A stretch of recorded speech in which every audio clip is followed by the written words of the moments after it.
Hi, it's Miss Rush and Pearl, and we're going to read you a story today and do some yoga and some sign language. The story that we're reading today is Silent Music by James Rumford.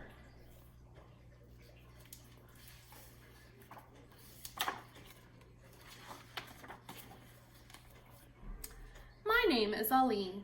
I live in Baghdad.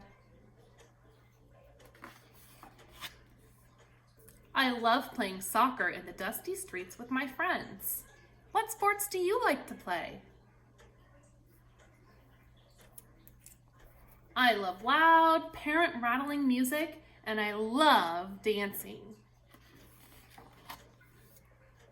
But most of all, I love calligraphy, writing the letters of my language and making them go from right to left across the page.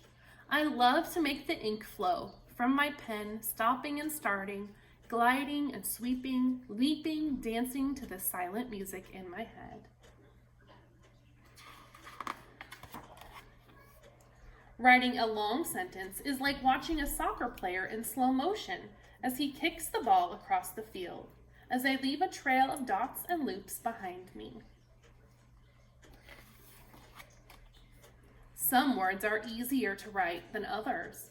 Their letters loop together and make beautiful shapes all by themselves, like the word Yasmin, my little sister's name.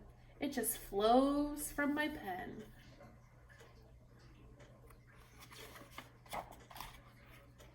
Other words are difficult. Too many loops, too many tall masts that turn into tangled knots of ink.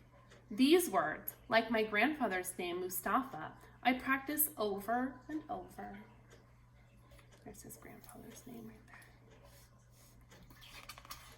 there. I am always writing and doodling on the margins of newspapers and magazines, old envelopes and faded receipts, everywhere, even on the fogged up windows in wintertime or on the mirror in the bathroom. My dad laughs to see the messages I leave behind suddenly leap back to life as he steams up the mirror while shaving. My mother jokes and calls me Yakut, after the most famous calligrapher in the world. He lived in Baghdad too, 800 years ago. He practiced writing every day. He invented new ways of making letters. He was a genius. I don't tell anyone, but he is my secret hero because he could create such beauty. There is a story they tell of Yakut. One fearful day in the year 1258, Mongols attacked Baghdad. As they burned the city and killed hundreds of thousands of people, Yakut fled to a high tower. There Yakut created beauty. He shut out the horror and wrote glistening letters of rhythm and grace. One frightening night in the year 2003, as bombs and missiles fell on my city and death and destruction once again filled the streets, I, like Yakut, wrote. I wrote all night and the many nights of bombing that followed. I filled my room with pages of calligraphy. I filled my mind with peace. In this story, you can tell he's a little bit scared, but he covered himself with a blanket and is writing with a flashlight. What's something that you do when you're scared?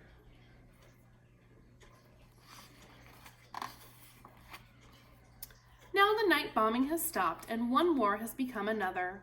So I keep writing the easy words, the hard to write ones.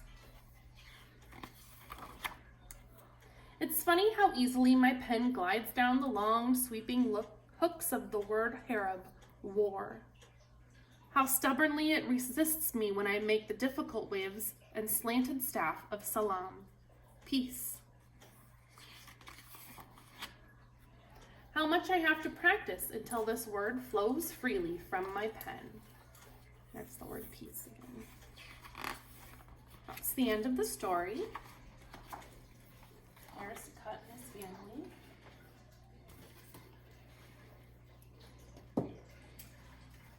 The sign language that I have for you today is writing.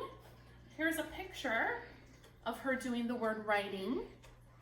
And what you need for writing is one flat hand and one hand like you're holding a pen or a pencil. like your finger is the pen or the pencil, and you are writing on your hand like it's the piece of paper. Writing. Could you do writing?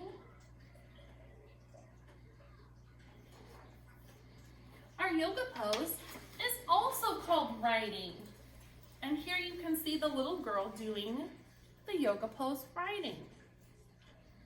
She's on her belly. She's bending one leg up, and see if you can draw a shape or write a name with your toes. Let's do the yoga pose writing.